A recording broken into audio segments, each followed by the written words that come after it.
Assalamu alaikum students, this is your English teacher from FEI. I hope you all are doing very well. Today we shall be discussing a topic called phrasal verbs. We shall see how does phrasal verb perform its function, what does it mean, and how is it used in our English language. First of all, the definition.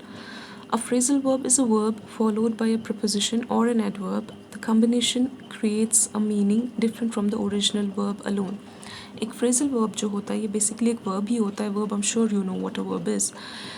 And it is followed by either a preposition or an adverb. एक phrasal verb एक ऐसा verb होता है which is followed by a preposition or an adverb. And it creates a different meaning from the original verb. जब हम एक verb के साथ या तो प्रपोजिशन लगाते हैं या तो एडवर्ब लगाते हैं तो जो एक नया मीनिंग निकलता है वो डिफरेंट होता है उस वर्ब से जो कि अकेला होता है. So whenever we use a preposition or an adverb with a verb that is called phrasal verb और जिसका मीनिंग बिल्कुल डिफरेंट होता है सिर्फ वर्ब से. Phrasal verbs are part of large group of verbs called multipart or multi-word verbs. The preposition or adverb that follows the verb is sometimes called a particle. Phrasal verbs basically क्या है? These are the part of a large group of verbs क्योंकि there are different group of verbs तो उन्हीं का एक हिस्सा phrasal verbs भी है जिसे हम या तो multipart कहते हैं या multi-words कहते हैं. और जो प्रपोजिशन या एडवर्ब वर्ब के बाद इस्तेमाल करते हैं हम फ्रेजल वर्ब्स में उन्हें कभी कभी पार्टिकल कहा जाता है. फ्रेजल वर्ब्स जो है जिनको हम मल्टी वर्ड वर्ब्स भी कहते हैं ये इम्पॉर्टेंट पार्ट है इंग्लिश लैंग्वेज का एज वी ऑल नो.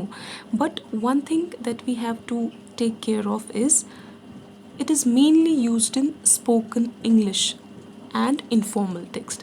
जब हम बात करते हैं स्पोकन इंग्लिश की जो हम बोलते हैं इंग्लिश उसमें हम फ्रेजल वर्ब्स का इस्तेमाल ज़्यादा देखते हैं as compare to written English. Although informal text में जब हम इनफॉर्मली बात करते हैं अपने फ्रेंड्स के साथ अपने रिलेटिव्स के साथ वहाँ पे हम फ्रेजल वर्ब्स का यूजेज अच्छा खासा देखते हैं. But as far as formal texts are concerned, for example you're supposed to write to your principal, you're supposed to write to a director of an organization or your teacher, there and then you cannot afford to use phrasal verbs. Why? Because we should be using them in informal text rather than in formal text, and in spoken English we use them. For example, you have a friend and you'll tell him or her, let's catch up tomorrow. So catch up, I use the phrasal verb catch up. If we divide the two words, that is catch and up, catch means कुछ पकड़ना and up means ऊपर. तो catch is a verb, up is a preposition, but when we put them together, catch up, it becomes a phrasal verb and it means to meet. Let's catch up tomorrow means let's meet tomorrow. So we cannot use catch up with our principal or we cannot use to catch up with our teacher. We cannot tell her, hey ma'am, let's catch up tomorrow. No, we cannot do that. It is not a good way to use these phrasal verbs in formal texts. Instead, with our friends we can use it. You can tell your friend, let's catch up tomorrow. So coming back to phrasal verbs, I told you that in spoken English जब हम English बोलते हैं we have the liberty to use them, और informal text में जब आप अपने relatives के साथ अपने फ्रेंड्स के साथ बैठते हैं तो तब भी आप ये यूज़ कर सकते हैं. लेकिन जब फॉर्मल टेक्स्ट की बात आए तब हमें थोड़ा मोहतात रहना पड़ता है, तब हम इसका इस्तेमाल नहीं कर सकते. We have a few examples over here. For example, we have the phrasal verb to get. To get means to obtain. For example, I need to get a new battery for my motorcycle. Yeah, to get together means to meet.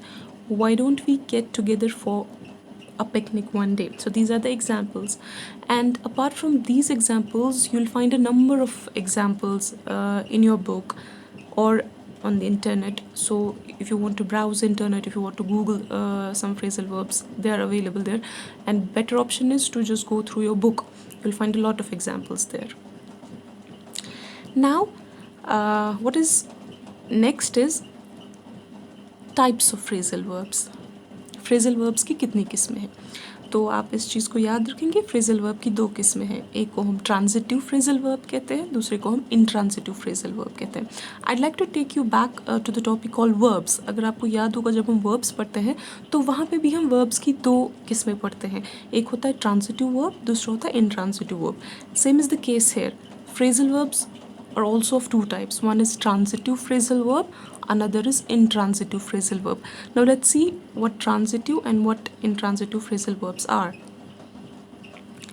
Transitive phrasal verbs are those phrasal verbs that need an object in order to be used.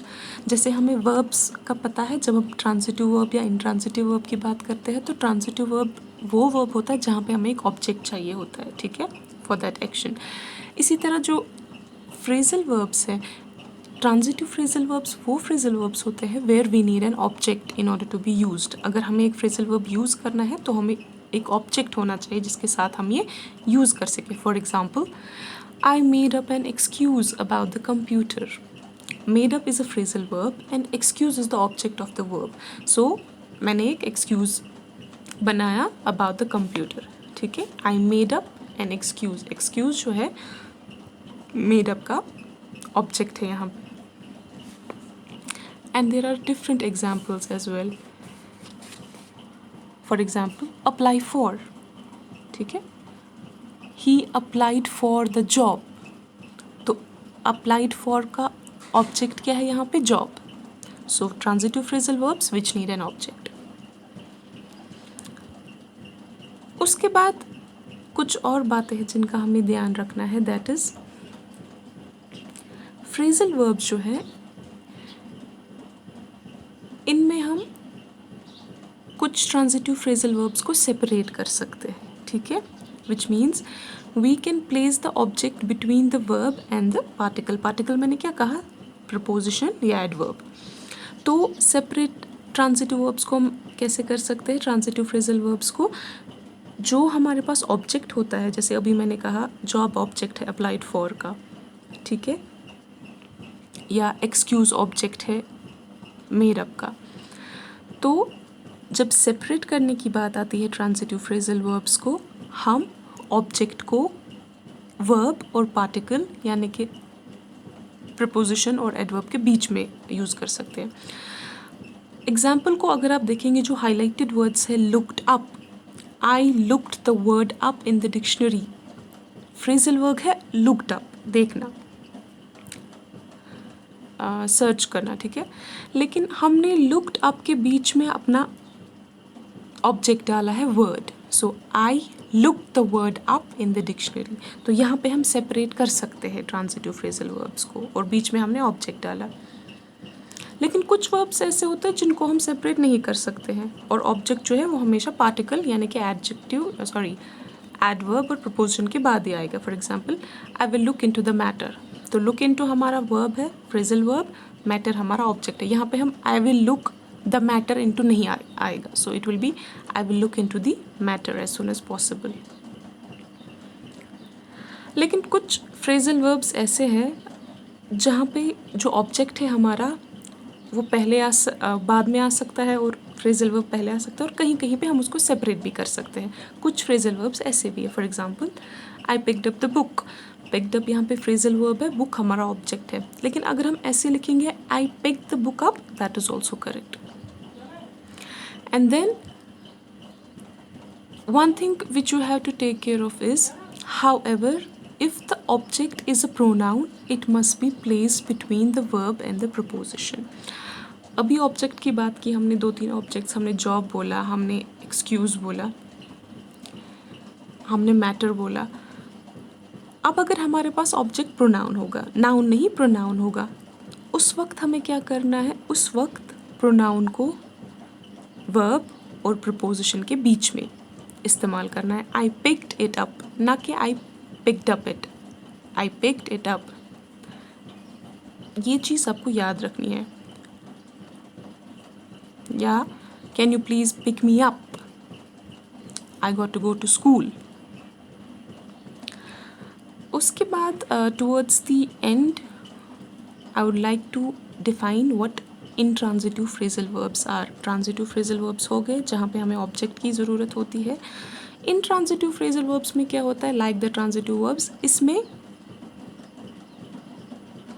जैसे transitive phrasal verbs में object चाहिए, intransitive phrasal verbs में हमें object की ज़रूरत नहीं होती है. We can use them without an object. My car broke down, मेरी कार जो है वो ख़राब हो गई. ब्रोक डाउन के बाद कोई ऑब्जेक्ट यूज़ नहीं किया गया है, ठीक है.